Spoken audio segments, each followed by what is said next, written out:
Merci. Moi, je trouve qu'on ne prend pas assez en compte la question de l'évolution des routes migratoires.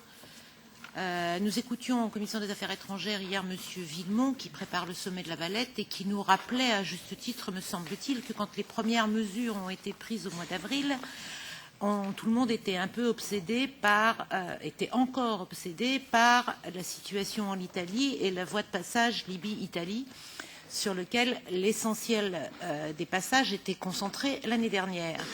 À la fin de cette année, nous voyons bien que les choses ont profondément évolué et que la majorité des passages aujourd'hui se fait Turquie-Grèce.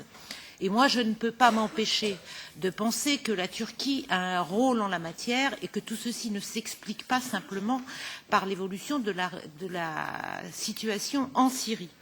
Donc j'aimerais savoir si la Commission a fait des analyses en la matière et comment elle explique les choses.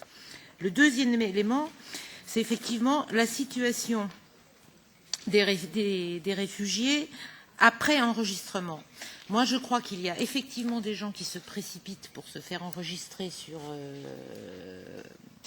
les hotspots parce qu'on leur laisse espérer un certain nombre de choses, mais je crois aussi, ce n'est pas contradictoire, qu'il y a des gens qui refusent de se faire enregistrer.